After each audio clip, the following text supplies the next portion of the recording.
What's going on, guys? Sitting in the lab.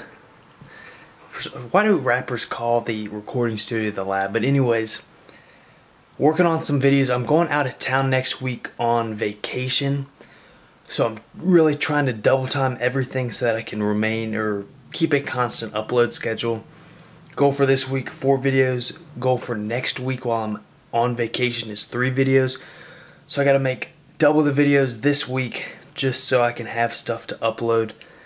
Now, if you don't see any videos next week, there was probably some sort of issue with uploading them or publishing them from out of town, just because I'm pretty inexperienced. But we've been editing like crazy. You guys should have already seen that one on Wednesday. Got a couple more we gotta film. Oh, you admiring this Lil Wayne poster that I got in like 9th grade? Anyways, we have a push workout this week, tapering volume down a little bit, getting ready to test our 95% AMRAP next week, which unfortunately I'm going to be testing out, kind of my maxes on vacation, which I really don't like to do. I really like to be in my home gym, have everything set up how I like it. But we're going to see what we can do. And this will be like maybe the last week of cutting. We'll have to see. Hopefully I don't do too much damage on vacation. But I'll see you guys in the gym.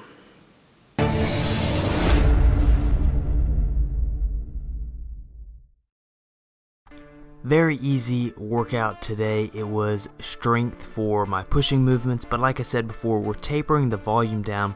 Plus the intensity wasn't too high. 3 sets of 4 at 85% of our 1 rep max.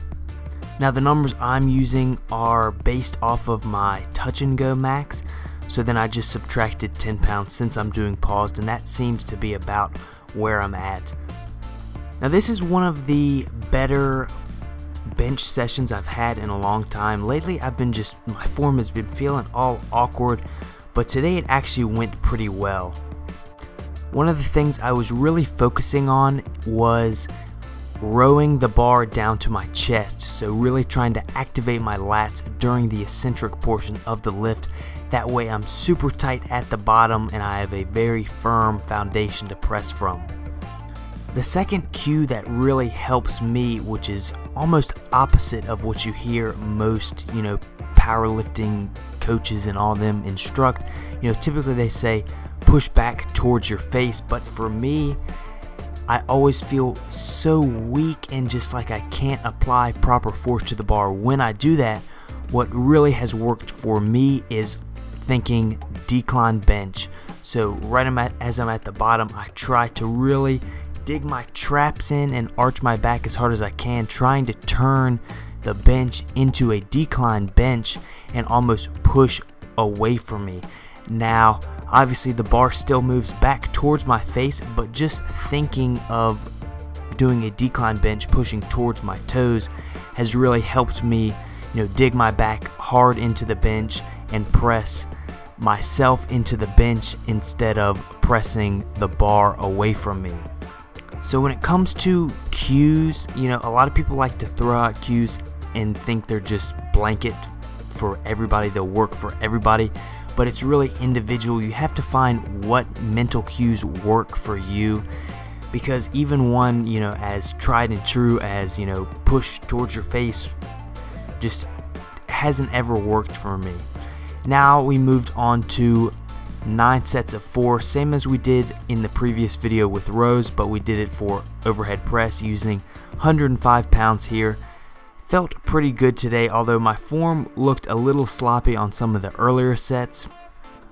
Now I'm pretty pitiful when it comes to overhead pressing, but I mentioned before one of my cues was to press through my glutes. Another one would be to, at the bottom position, have your back of your arms resting on your lats, and that will help you get into more of a tight position. Your lats can act as little mini trampolines at the bottom of the movement. Now obviously you don't want to just be bouncing around, you want to stay tight, you want to stay precise with your movement, but that has just always helped me, focusing on touching the back of my arms to my lats. Now we're finishing up the workout with a lot of accessory, lifts, higher rep ranges, doing behind the head skull crushers. I like this variation instead of to the forehead. One, it's a little bit safer in case something slips, you're not gonna, actually crush your skull. Also, doing it behind the head hits a little bit more of the long head, the head that shows when you hit a front double bi, also the largest head of the tricep. Now I'm replacing pec flies with what you're seeing now called a bucket press. Basically 2 dumbbells, hold them together, push inwards as you press upwards, and it really hits, or you really feel it in the inner and upper chest, which is lagging not only for me but for most people. Then I move straight into a dumbbell fly. Now you notice I don't go all the way up, and that's because dumbbells only work with gravity, so going up any farther takes the tension off the muscle. Finishing off with some side raises, plus I didn't show the push downs, but that's coming to the end of the workout. Stick around for some extra clips at the end, but thank you guys for watching.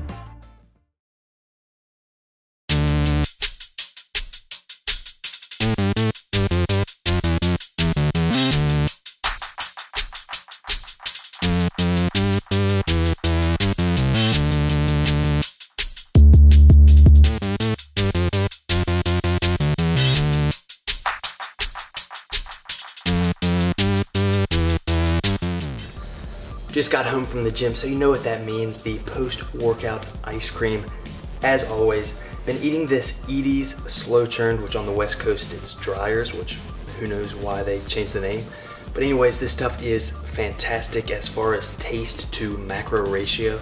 It's like 110 calories, and they have a ton of different flavors. Now this one is the Caramel Delight. I've had the cinnamon bun and the peanut butter cup, which has little bits of they look like miniature Reese's cups, and they are all amazing. They all taste just like regular ice cream, but it says half the fat, but some ice cream has 16 grams of fat per serving. This has 2, so you can really easily fit it in your macros, and it actually gives you a decent amount. So this is 1 3/4 servings. Now normally I eat 2 servings, but my dang sister ate the rest. So we're gonna have to get some more, probably try a different flavor this time.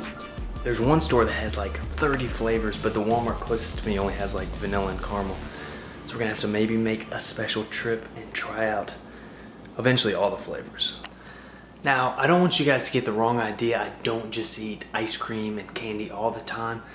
So to go along with that ice cream, I'm gonna be having some chicken and also some other carbs, which are some Granny Smith apples, which are by far the best apples, and there's really no argument. And then a banana. So still it's okay if you have 1 or 2 sweet things or junk food a day. But don't make your full diet junk food. Some people think if it fits your macros is an excuse to eat whatever you want all the time, and that's not the case. It simply gives you a little bit of flexibility, hence the name flexible dieting, so that every now and then you can go out. You can, go out and get a drink with friends, or get a meal with a family member or a girlfriend or a loved one, or have ice cream if you're craving it, but you just have to adjust everything else. Eat healthier throughout the day. So long story short, eat your fruits, eat your vegetables, eat your healthy lean protein sources, but have fun every now and then.